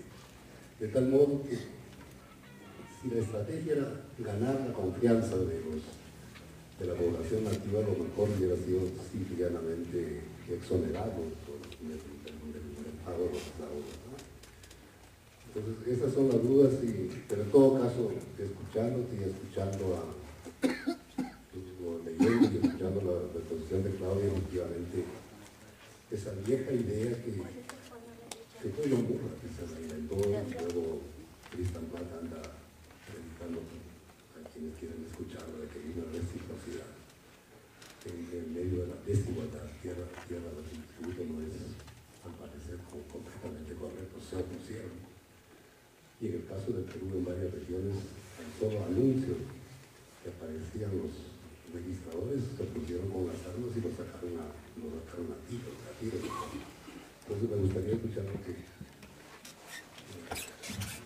tu versión. Mira, yo solo te digo dos palabras, una sobre los esclavos. Contrario a lo que tú me has mencionado, la investigación, por ejemplo, de Echeverry demuestra con muchísima claridad, un artículo que publicó el año pasado en el Hispanic American Historical Review, examina con claridad cuál era la actitud y la cultura política de los esclavos de Popayán y da clara muestra de que estaban muy conscientes de que lo que se estaban jugando y el esfuerzo que estaban haciendo era por la libertad. Obviamente en el caso de los esclavos el tema no es ciudadanía, porque a los esclavos una vez que peleen con los ejércitos del rey se les da libertad pero no se les da ciudadanía. Ellos no tenían posibilidad de acceder a la ciudadanía, eso era solo para los pardos libres. Dentro de Cádiz, de nuevo el tema de esclavos y movilización de esclavos es un tema de libertad, no de ciudadanía. Y Echeverry da detalles muy claros de qué está pasando, por ejemplo, con los esclavos del hermano de Camilo Torres, Jerónimo Torres, cómo están insurreccionándose en las minas, por qué lo están haciendo. Están diciendo, no nos vamos a ir con esos señores que están combatiendo al rey, vamos con nuestro señor el rey. El gobernador Tacón nos ha dado la libertad si nos movilizamos en favor del rey. Entonces yo creo que el tema de libertad es claro. Creo que también hay historiografía en el caso de Brasil que demuestra claramente que los esclavos estaban dando una lucha a brazo partido por la libertad. Reed Andrews ha demostrado que la abolición de la esclavitud en el año 88 tuvo mucho que ver con movilización esclava, incluso no solo por medios militares, sino por mecanismos jurídicos. Estaban litigando en las cortes sobre libertad. Estaban empezando a contratar abogados, algunos de ellos antiguos esclavos, para demostrar que habían sido traficados durante una etapa posterior a la abolición del tráfico de esclavos, de tal manera que ellos, conforme a las leyes portuguesas, eran libres. Entonces yo creo que la lucha de los esclavos por su libertad es algo que se demuestra patentemente en mucha de la historiografía. Seguramente habrá una que la niega, pero yo suscribo la idea de que ¿quién no quiere luchar por la libertad? ¿Cómo se puede uno imaginar que los esclavos no estén efectivamente interesados en la libertad? Y de nuevo pienso que la evidencia apunta en esa dirección. Sobre el tema del tributo, no sé más que tú. Digamos que te mentiría si te digo que entiendo con claridad el tema, por ejemplo, de los requintos, de los rezagos. Entiendo muy en términos generales ese tema de la tributación, me gustaría entenderlo mejor y creo que, como tú dices, tendríamos que avanzar en hacer una historia social y política del tributo para poder entender con los detalles de las que habló, por ejemplo, Claudia Guarisco ayer, acerca de la política, de los cabildos, para poder entender el tema de tributos. Entonces yo me atreví a tratar de unir puntos a partir de la historiografía que veo. Y lo que veo es que si es insignificante el número de tributarios, ¿por qué de todas maneras están tan preocupados por movilizarlos? ¿Por qué discuten y mandan? El gobernador Tacón manda a una gente a hablar con los indígenas de la región de los Pastos y a decirles, no se les olvide, les vamos a perdonar el tributo, y ellos, hay documentos que van y vienen de lado y lado. ¿Por qué si son tan poquitos los tributarios está Tacón tan interesado en tener 100, 200, 300, 500 indios en sus armas? Obviamente 100, 200, 300 pueden ser muy pocos, pero son suficientes como para neutralizar un ejército o una pequeña guarnición patriota. Entonces yo creo que es claro que los indígenas sí están respondiendo al llamado a movilizarse militarmente. En el Santa Marta, en las sabanas de Tolú, se movilizan con palos, con flechas, y hay cuenta, según el documento de este cura y según la investigación de Marfalden y según los documentos que recientemente ha publicado Daniel Gutiérrez Ardila y Armando Martínez Garnica, ahí se da cuenta de que los indígenas efectivamente se están movilizando en grupos importantes, no sé si son 50 o 100 o 200 o 300, pero son suficientemente importantes como para que las autoridades coloniales locales estén empeñadas en hacer ese tipo de promesas. Ya habría que entender qué está pasando con los rezagos y los requintos, pero de nuevo, sobre eso no tengo suficiente conocimiento y no me atrevo, ¿verdad? Pero creo que tú debes tener razón y sobre eso seguiremos conversando. Quiero agradecer al profesor Uribe por la brillante exposición. De hecho, va a servir también para repensar algunos puntos. Yo quisiera solamente señalar la cuestión de la abolición de los reales tributos en la Nueva España. En mi exposición y en mis trabajos yo me he referido a la región del Valle de México, que actualmente es Estado de México y Ciudad de México. Obviamente el decreto de abolición del tributo debió tener mucho mayor impacto en los ejércitos del Valle, que venían de una región pauperizada, con una crisis agrícola tremenda y con una casi definitiva pérdida de tierras de los pueblos indígenas, lo que no era el caso en el Valle de México. Eso por un lado. Y por otro, yo creo que estoy de acuerdo con usted en decir que la Constitución de Cádiz es importante para Hispanoamérica, aunque su aplicación no fue generalizada ni pareja, ni tuvo igual impacto en todos los lugares. Asimismo, las respuestas fueron también muy variadas. Y acá quiero enlazar con la cuestión de la ciudadanía indígena. Yo creo que hay que pensar un poco más,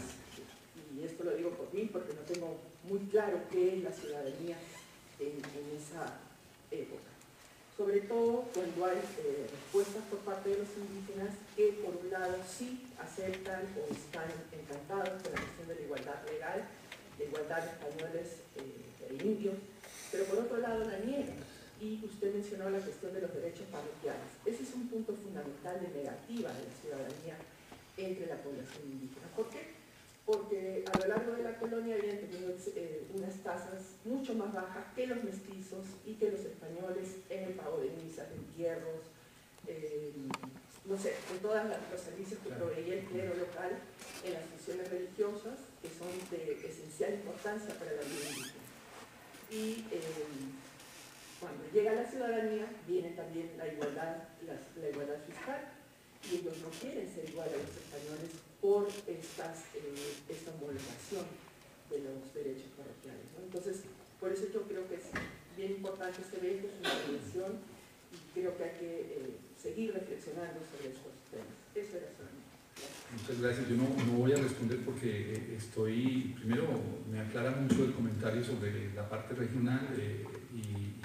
creo que eso le da validez a algunas de las cosas que yo he dicho y me alegra saber que no estoy totalmente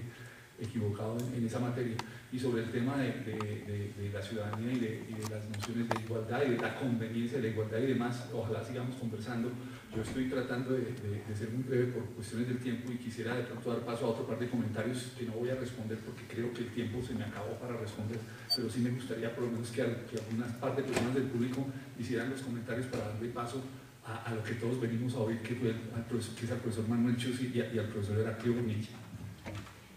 Una cuestión, bueno, voy a ser brevísima y por supuesto que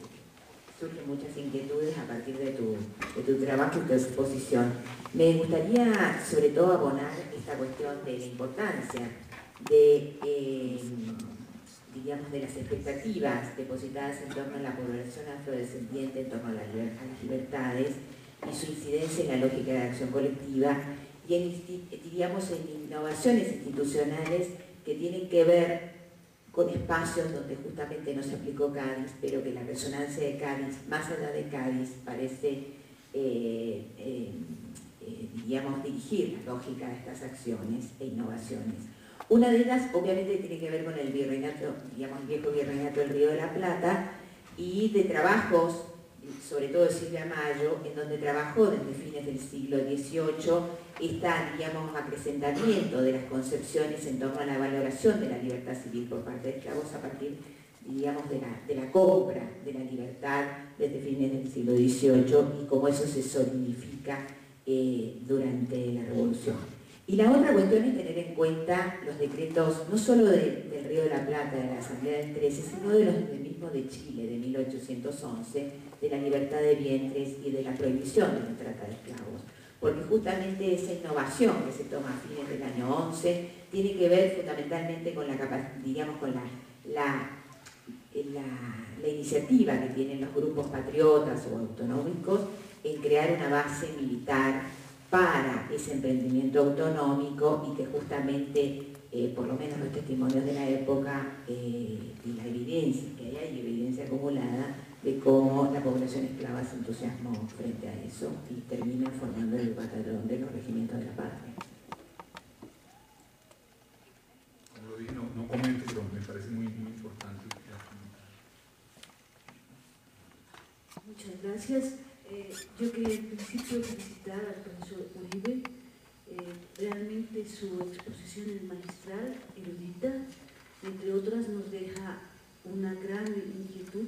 por el recorrido historiográfico que usted presenta, la validez de continuar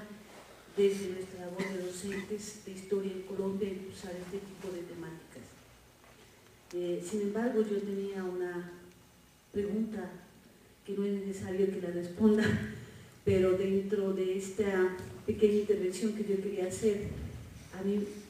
me queda claro, y creo que es indiscutible, que la Constitución de Cádiz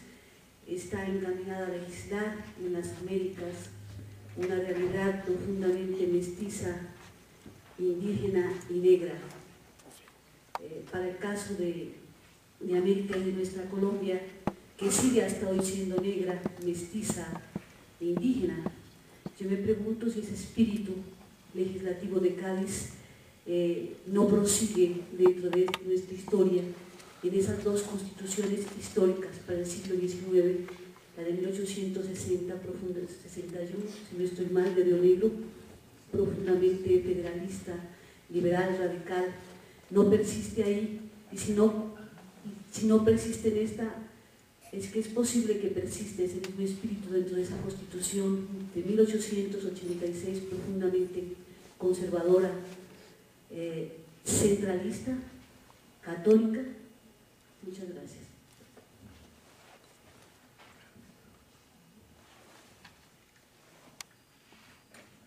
Me da pena, pero de nuevo no voy a comentar para que haya un comentario final. Bueno, yo sé que este papel es terriblemente fastidioso el que estoy haciendo ahora, pero en todas las películas hay un malo, en esta me tocó a mí. Asumo esa responsabilidad. La última pregunta para el profesor Marchena. Bueno, Víctor, felicidades por el excelente resumen historiográfico que ha realizado, así a un nivel de caballo que ha pateado el continente, fantástico. Pero yo sí quisiera llamar la atención, ayer lo hice otra vez, ¿no?, sobre los peligros que corremos cuando hacemos excesivas generalizaciones sobre estos términos. Es verdad, la Constitución de Cádiz generalizó sobre toda América, pero no creo que debamos caer en la misma trampa. Yo creo que hay mucha diferencia y hay que enfatizar muy bien. Ni siquiera el interior de la Nueva Granada, y creo que el profesor Pedro lo ha dicho, no vale decir tributo indígena y estarlo aplicando a todas partes. No tiene nada que ver las sociedades indígenas de la costa, por ejemplo, de la Sierra Nevada de Santa Marta, con las de Pasto. Son completamente diferentes, el tributo era distinto porque las sociedades son distintas y las aplicaciones del régimen colonial son también diferentes. No digamos nada para el caso del tributo de la región andina profunda.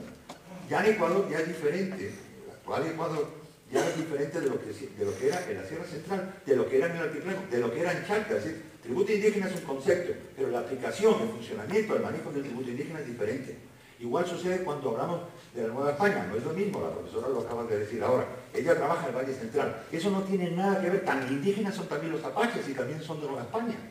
y no se puede aplicar lo mismo. Yo creo que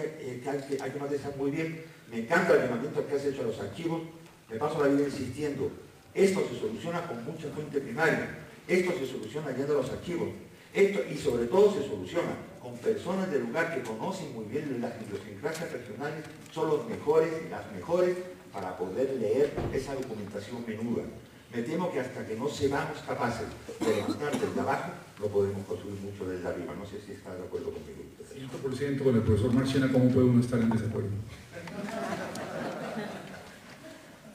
Bueno, muchas gracias y perdonen las personas que tenían preguntas, pero el tiempo no nos alcanzó. Pido al profesor Manuel Chus que nos acompañe. Creo que todos estaban esperando la intervención del profesor.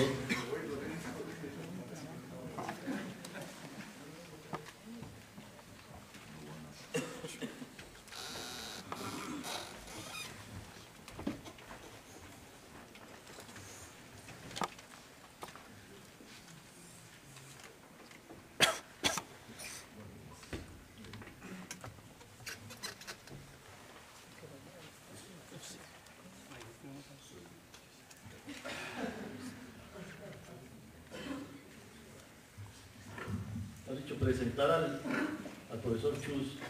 es ya una redundancia, ¿cierto? Sin embargo, él humildemente me ha insinuado que lo señale como doctor en historia, me parece. Se desempeña como profesor en Historia de América Latina de la Universidad Jaime I de Castellón, España. Entre sus publicaciones yo hice consultas en internet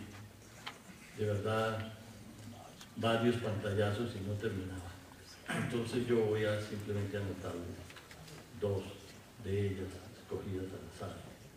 las independencias latinoamericanas en su laberinto y la eclosión juntera en el mundo hispano. La conferencia del profesor Chus versará sobre la revolución bienisférica, de la revolución bienisférica a la revolución española, 1812 versus 1837. Siga, profesor. Buenos días, y seguro que voy a defraudar las expectativas que desde el primer día los amigos han creado acerca de mi intervención, y en ese sentido. Entonces, por lo tanto, si quieren nos vamos a tomar un café y de ahí charlamos, y seguramente vamos a ahorrar esta hora o estos minutos de mi intervención. Yo quisiera empezar también, obviamente, y no voy a decir sinceramente, porque parece ser que cuando uno diga sinceramente es que no va sinceramente nunca. Entonces, por mi agradecimiento, evidentemente, a la Fundación Gilberto Alzate, a la Universidad Nacional de Colombia, al Departamento de Historia, a las entidades convocantes académicas y obviamente a quien nos ha convocado aquí, que es el maestro Heraclio Bonilla, el cual yo también en este caso me siento como telonero. No es que tú seas telonero mío, sino somos teloneros finalmente de la ponencia final y de este congreso del maestro Bonilla. También al coordinador general, no sé si es el bueno o el malo, pero es igual, al coordinador general que ha estado aquí y sigue estando durante 3 días ejerciendo de moderador, una tarea difícil, sobre todo porque tendemos a pasarnos de nuestros tiempos, y el tiempo es limitado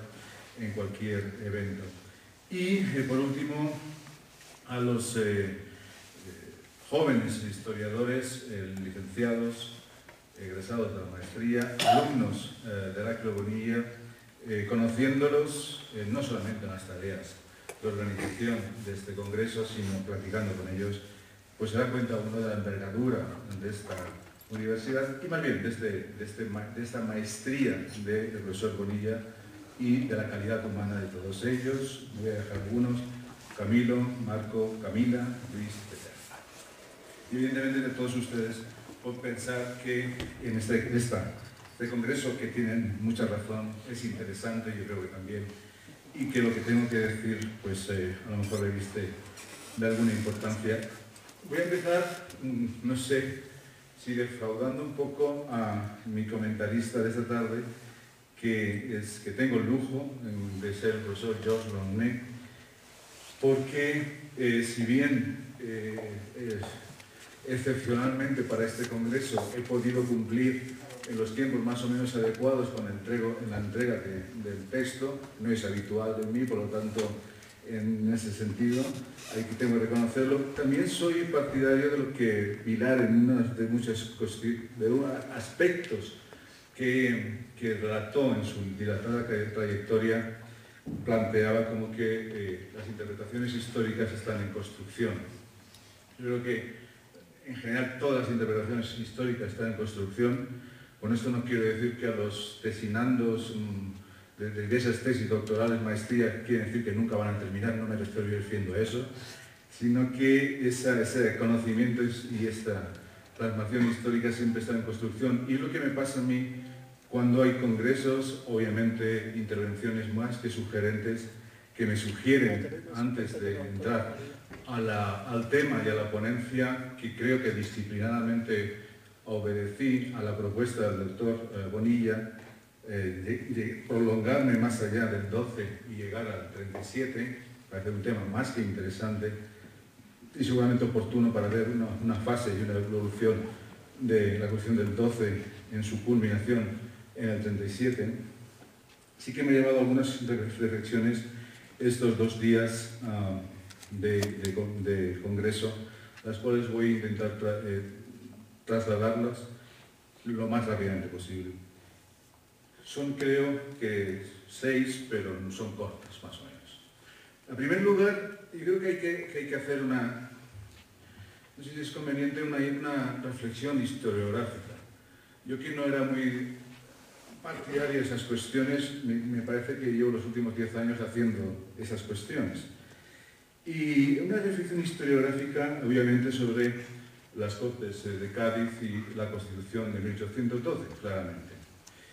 Yo creo que se construyó una historia nacional en España doble a lo largo del siglo XIX. Una historia nacional con acento eminentemente conservador, que partió de los escritos inmediatos que provocó la publicación de 1812 y sobre todo que empezó a justificar el golpe de Estado de Fernando VII, de buena parte de la nobleza y una parte de la burguesía en la península y en América, tildando las Cortes, la Constitución, sus diputados, en general el liberalismo, como surgimiento de unas ideas que no eran tradicionales españolas y por tanto extranjeras en término peyorativo, que la Constitución era una copia de la Constitución del 91 francés, que venían a reformar lo que era la esencia tradicional, más o menos decía esto, de los españoles, que estaba desconectada totalmente con la realidad, y por eso la emergencia del rey irrumpiendo y aboliendo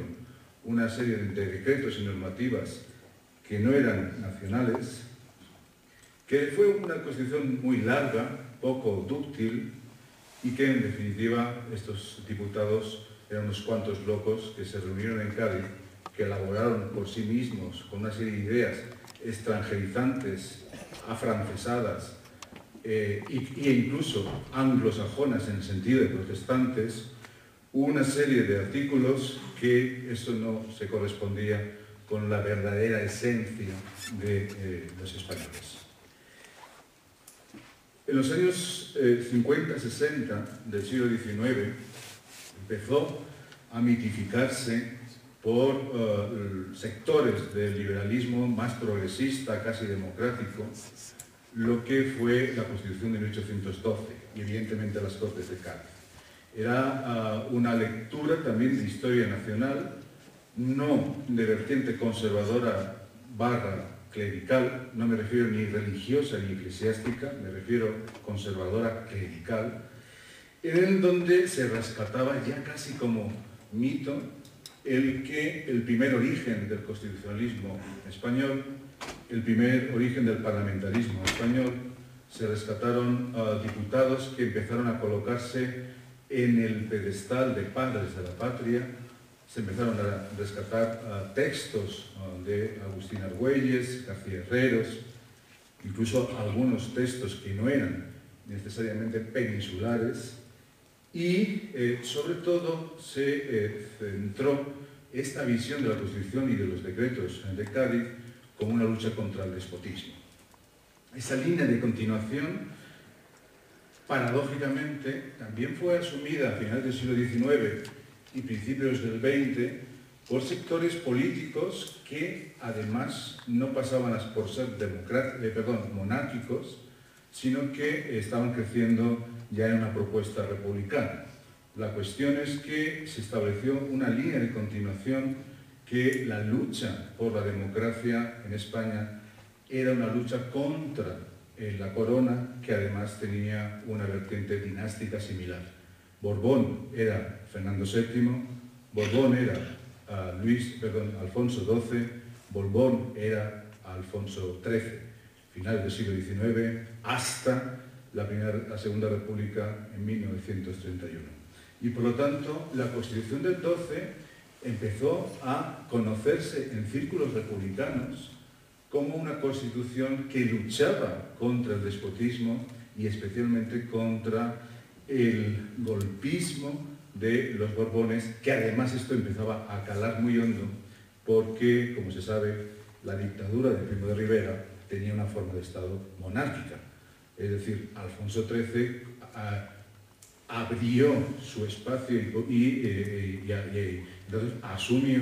el que dentro de su forma monárquica, como también estaba pasando en esos momentos en Italia, fuera una dictadura. Esas cuestiones, esas dobles vertientes de historia nacional,